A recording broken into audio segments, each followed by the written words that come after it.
Are you overwhelmed by countless and endless edits to your resume for every single application that you're submitting without getting any recruiter callbacks?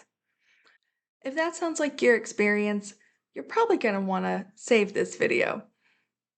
Hi there. If we haven't met yet, my name is Kim. I am a career advancement expert and current big tech recruiter. I help professionals land higher paying jobs without stress and confusion. So nice to meet you. As a talent acquisition professional for over a decade now, I have compiled a list of 3 simple and easy things that you can implement on your resume today that will yield better results and more recruiter calls. So let's get to it. The first thing you want to swap is that summary section. So the top portion of a person's resume is the top resume real estate. For years now, folks have been telling job seekers that you should put some sort of professional summary statement in that portion of the resume. Why invest precious resume real estate on something that seems really redundant? So remove the summary section, not necessary, and instead put something far more impactful, which I like to call the relevant accomplishment section. Folks, as a recruiter, the relevant accomplishment section is my absolute favorite part of someone's resume. And here's why.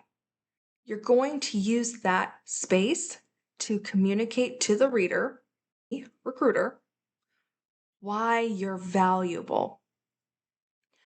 So, what you're going to do is you are going to pull 3 or 4 accomplishments that showcase and highlight your best achievements in work that most closely aligns to the role that you're applying to currently.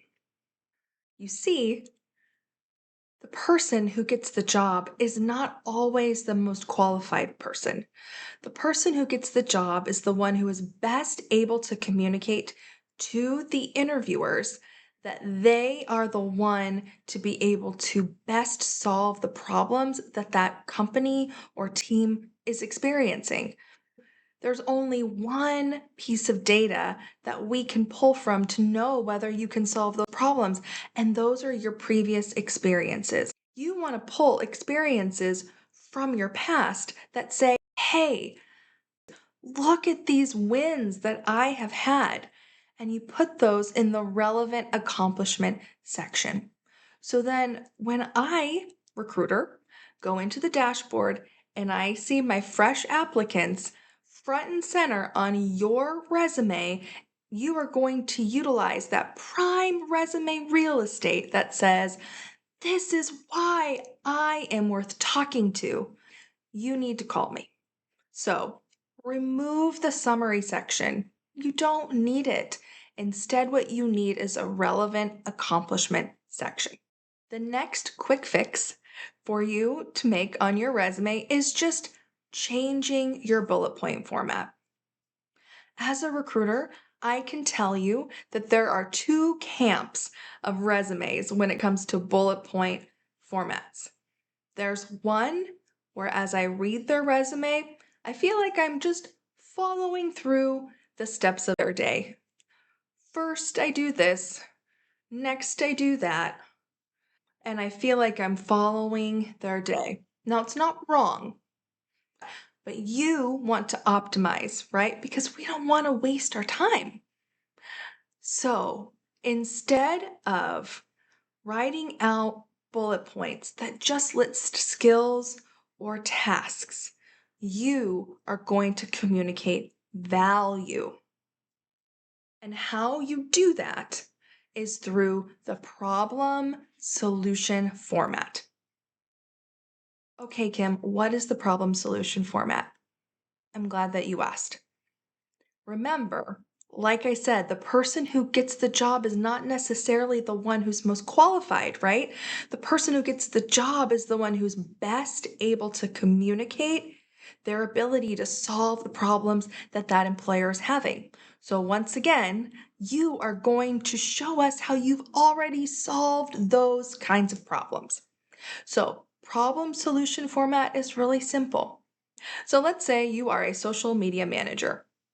Instead of saying that you execute social media campaigns on Instagram and TikTok, instead, what you might say is you grew this company's followers from this number to this number through organic social media campaigns on Instagram and TikTok.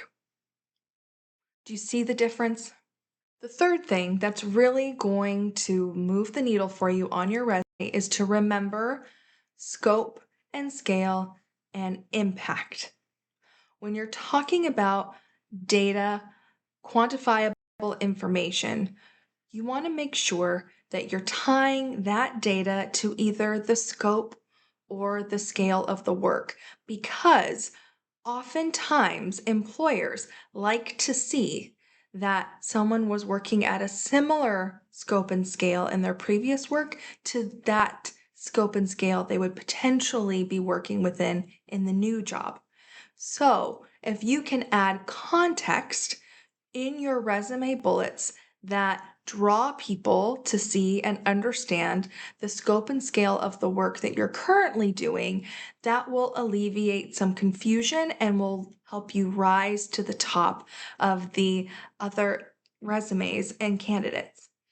The other part of that puzzle is impact, and that's probably the most important. And here's why. It all ties back to that statement from the beginning. The person who gets the job is the one who is best able to communicate that they can solve the problems that that employer is experiencing. Once again, that is through the impact of your work. Let's say, back to that social media manager example, you've increased the social media following for Instagram and TikTok by such and such percentages, which then yielded X amount of inbound sales from those platforms. Do you see? So, you, social media manager, posting content on the platforms with the goal of bringing in sales through those channels. Do you see? A bullet point written like that is so much more helpful than I executed social media campaigns. We know that you did the work, but what was the value of the work? And that is what makes people stand out. That is what would bring a resume to the top. So now the big question is, okay, Kim, you said this was going to make things faster for me. Sounds like I'm going to have to do a lot of extra work. Not necessarily. Because chances are you are applying to a lot of similar jobs. So you don't need to rewrite a brand new resume for every single software engineering position that you're applying to, because chances are, if you are showcasing your skills to use Python and Java for that startup in the Bay Area, you can also talk about utilizing Python and Java for that big tech company like Google or Apple, right? So you don't need to do a big overhaul unless there's some niche product or semantics. And then you want to change out a couple of the words so that you're using shared language. But what you want to do is have a resume that fits that profile of the job you're looking for. So if you are applying to a back-end SDE job, you just need a resume that really showcases your back-end coding skills, especially at the scope and scale of that potential new employer. Those are the three things that you need to change.